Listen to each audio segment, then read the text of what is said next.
Welcome to the Best Hopes podcast. My name is Adam Frower. And I'm Cecil Walker. And today we're going to talk a little bit about I keep calling them slices, a new slice of hope.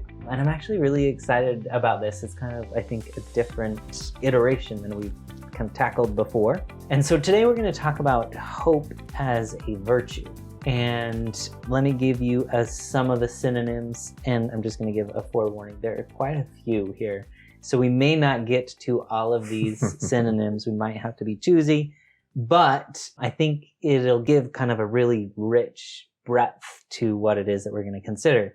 So some of the synonyms to virtue that we're going to consider are it's an advantage or an asset, consideration, excellence, generosity, goodness, high-mindedness, incorruptibility, love, quality, respectability, uprightness, value, and worth. So that's huge and broad, and maybe we're going to have to do a part 2 of virtue. But yeah, I was thinking some of those words could be their own episode. But as you think about virtue as it relates to hope, with some of those other words connected to it, what are your initial thoughts about why we might consider that here? Well, the very first thing when we were kind of considering virtue, very first thing that came to mind is it made me think, what kind of person has hope? What kind of person is hopeful or is using hope in all the ways that we've been talking about so far on this podcast? You know, hope as a defining feature of the kind of person who carries it. And then some of those synonyms, I think, started to ground that even more. This idea of goodness and whatever. Excellence. Excellence. Yeah. There's a certain kind of person and there's a certain type of trait or quality that accompanies being the kind of person who carries hope and who uses hope. And that's a positive thing too. That's a positive quality. That's a quality that you should aspire to and want to have. And for that to be true makes me think, well, that means there must be something inherently good about having hope. There must be something useful, something beneficial to living your life in the same way that we think of lots of other virtues. You know, it's virtuous to be honest and caring and compassionate. It's virtuous to be all these other kinds of things for what we assume are very good reasons. So it must be virtuous to be someone who carries and uses hope for a good reason. I really love that it holds that initial positive connotation.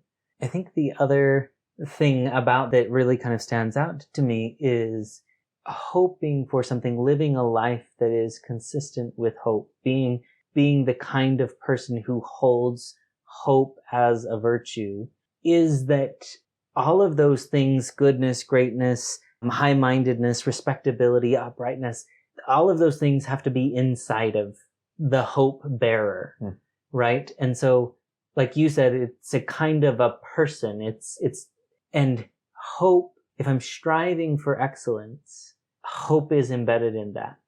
If I'm keeping a high mind, there's purpose, there's meaning to that. There's hope for why I would maintain that mindset.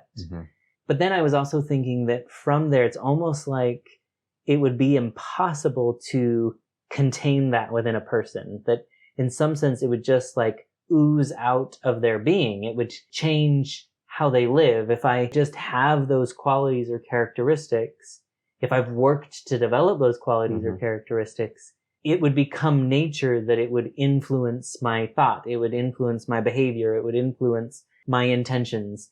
And so I couldn't help but like inadvertently spread that to other people because I would go through life with this hopeful virtue. Yeah, as you were describing that, I liked what you were saying because it depicts this as kind of not only infectious, but also within one person themselves as kind of like these synonyms, these traits perpetuate hope and hope perpetuates these things almost in this like two-way street or cyclical kind of nature. And I'm always tempted in our conversations to ask you, well, how does someone get, this thing? How does someone make use of this thing? How does someone actually, if they happen to start to catch themselves thinking, oh, that could be useful, that could be a good thing for me, how do they get that and use that and start to let that take off in their life?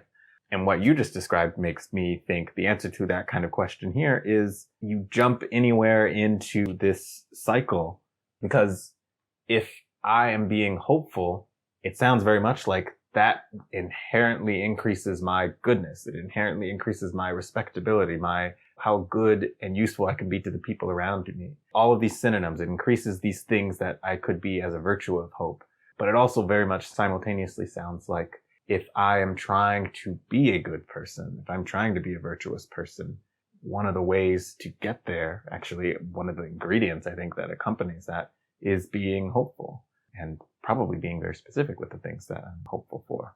Yeah, I think you're spot on. I think if we change the scenario just a little bit, I think it becomes a useful analogy a bit of like, if I'm trying to become physically healthy, then I'm going to be purposeful about what I eat and what I don't eat. I'm going to be purposeful about how much sleep I get, and what time I go to bed, what time do I get up. I'm going to be conscientious of what my workout routine needs to be, right? And I think that purpose, like deciding those things deliberately with an end goal in mind of like, okay, I'm going to become this overall healthy person, just doing those things, doing those activities, eating a well-balanced meal would simultaneously help me to become healthy. It would help me to achieve my goal, but it would also then build my anticipation, going back to one of the other, words that we've used before of, I ate this meal and it's well-balanced meal and it's going to contribute. It's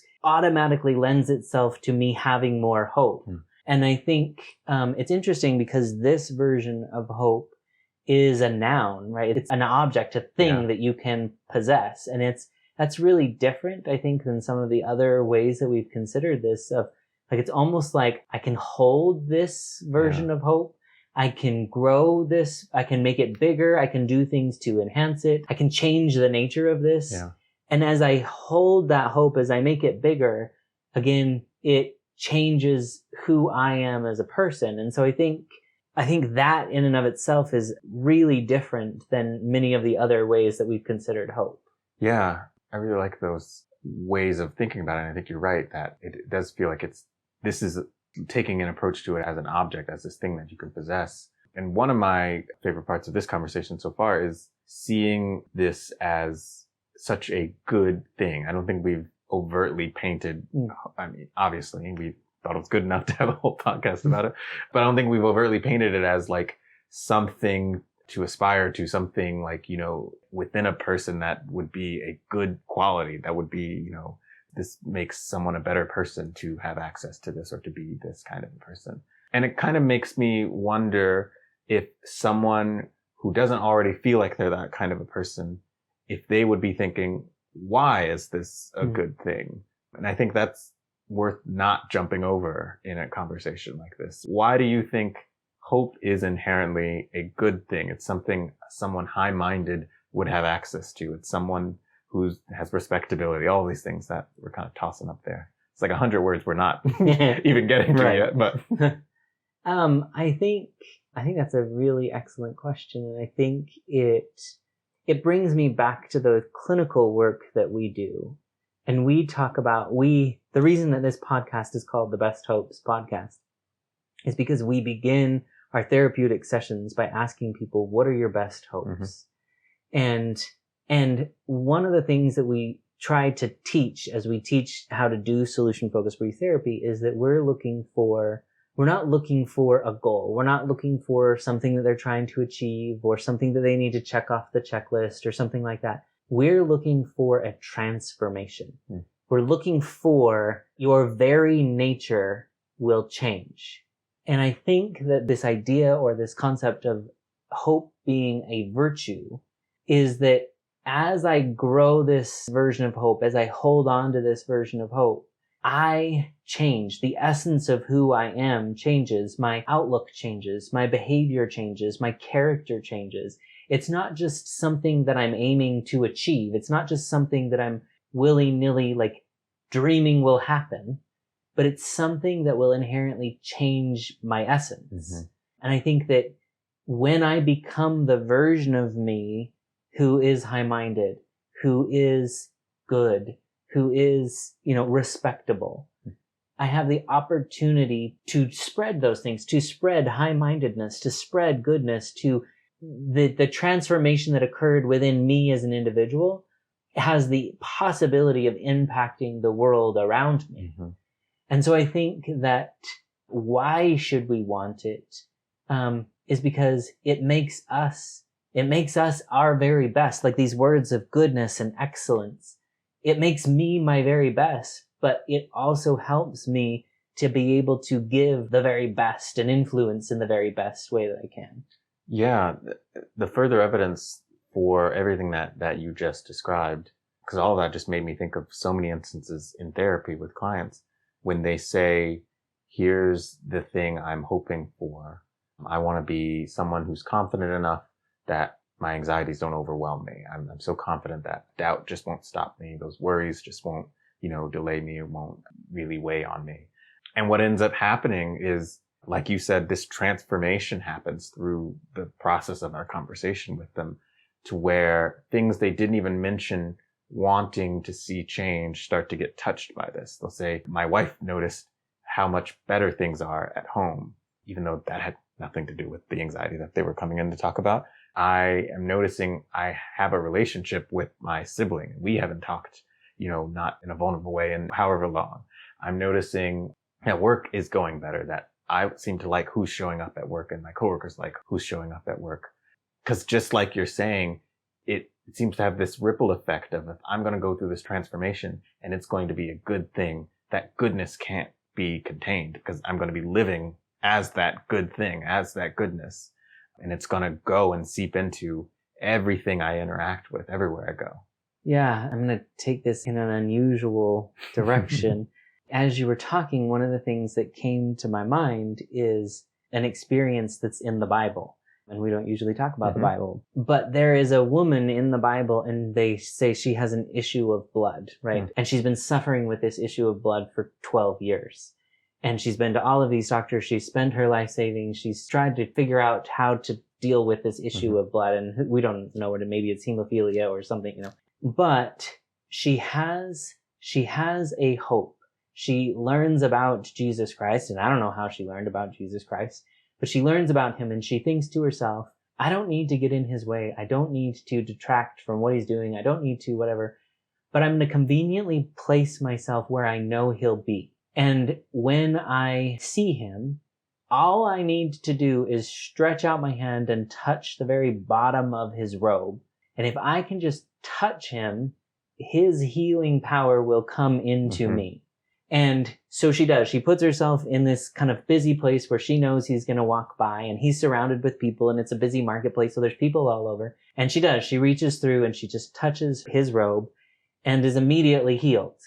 And that in and of itself is remarkable. But I think how this pertains here is that he stops in this crowd of people and says, who touched me? And the people that he's with are like, well, everybody's touching you. Everybody's around. Everybody's touching you. And he said, it says in there, he felt virtue leave him. And he recognized, and I had never thought about it in this way before, but there was an essence in him that he knew he possessed. And that when it left from him, went to her, she felt a healing experience and he felt virtue leave. And so he goes and encounters her and she, in essence, apologizes and says, and it's fine. But I think whether you believe that happened or not, I think is not necessarily relevant. But I think embedded in there are lessons about this kind of hope, which is she acted, right? She acted in a hope-filled way that if I do this thing, I'm going to get what I'm desiring. And I think that goes back to lots of other versions of hope that we've talked about. But then there is this goodness that he possesses. There's this excellence. There's this whatever. And she knows if she can just get close, if she can just associate, that will bleed over into her. No pun intended. She has a blood issue. But that'll come her way. And he is so familiar with who he is and what he is. And again, using these words of like high-mindedness. And hopefully those are things that might classify him. And he recognizes when that leaves him. And I think what that also does is it shows like when we're giving this kind of hope out to the world, we're conscientious of what we're doing. We're deliberate in what we're doing. We're, again, that thing that has transformed us.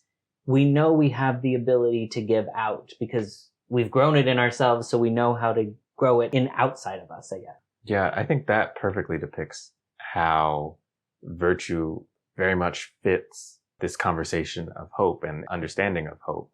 Because everyone can experience in their own life, like when I'm around a certain person, I feel better, or I like myself better, or I just like that interaction more than other interactions, or things just seem to go in a more desirable way because of whatever virtue of that person. And if hope can make the same kinds of things happen, then surely hope is a virtue in the same kind of a way. Yeah. Again, I'm going to steer us. There's just this one other word, which we haven't really considered. And again, maybe we need to dive into all of these more deeply, but the word of incorruptibility, it's such an interesting word because it's like all or nothing, right? It's either you are corruptible or you're incorruptible. Either you're pure or you're contaminated, so it's like you are or you aren't.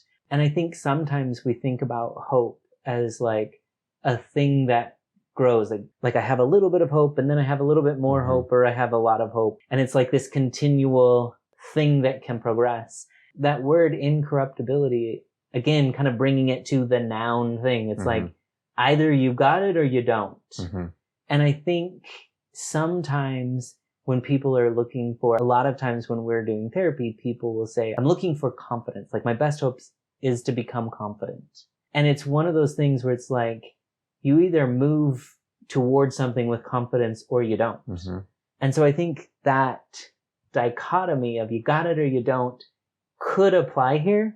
What do you make of that? Is that applicable? I think that's brilliant. I really like that. It reminds me of English teacher I had in high school who was such like fanatic for perfect grammar that he would hate, if you said something like less pure, like you're saying, either pure or it's not, either perfect or it's not, either it's all of that kind of a thing or it's not. Some words just don't have gradients to them.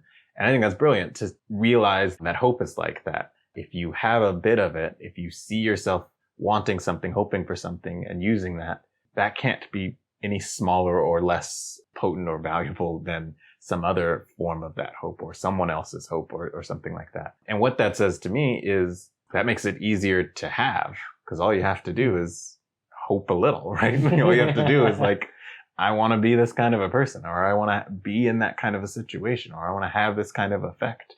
And even if you are seeing yourself as so far removed from that or so far away from that outcome, you have the purest and most perfect amount of hope for that thing. So that makes it feel more accessible to look at it in that kind of a way. Because then it's like, I don't have to climb a mountain to get enough hope to do this thing. I just got to flip a switch, I guess. I just got to notice that I have hope for this thing and then go.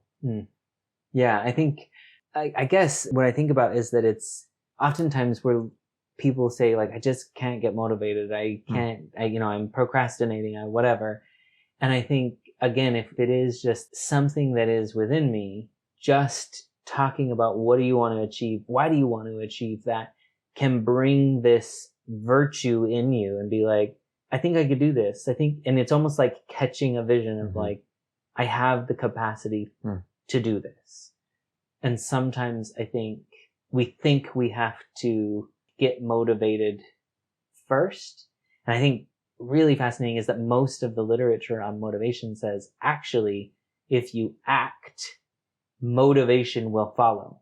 You get the ball rolling by simply doing something, and then you'll feel more and more invested in doing it. And I think that just taking the first step, just doing it, requires hope. And maybe motivation follows, but I think maybe we're looking for the wrong thing. We're looking for, how do I get motivated? Where in actuality, we need to just act with hope and motivation will follow. I think that's one of the biggest secrets to success, even though I don't know that, I would subscribe to, there's some long list of the how to be successful or whatever that vaguely means. But I do think it can make a huge difference in people's lives when they start to realize that how they currently feel or the position they're currently in does not have to be determinate, not have to influence the outcome that they could have, how they could feel in the future, who they could be some moments from now. And we know that just from those days where we don't want to go for a run or we don't want to go work out. How I feel right now does not determine how I will feel after I do that thing, or even during while I'm doing that thing. So just like you're saying, if you wait for now I feel like it, that's less likely to happen than if you just do it and then you'll feel like, oh, I am very glad I did this. I am feeling better and proud of myself and all these other things. Yeah, that's beautiful. Well, we should probably wrap it up. Is there anything else that you feel like is important to talk about as far as hope as a virtue? Well, a lot of the things that I would want us to get to that maybe should fit into another episode or 3. I was going to say, let's do a follow-up on virtue.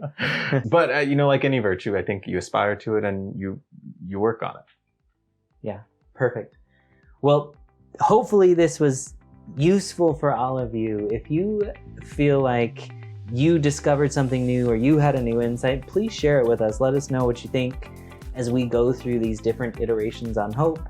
But I think also more importantly than that, if you know somebody who could benefit from thinking about hope in this way or internalizing hope in this way or beginning to move forward with this kind of a hope, please share it with them. The reason that we do this is to be as useful as possible to as many people as possible. And so please feel free to share wherever you can. But until we do this again, and probably again about virtue, go out and live hopeful lives.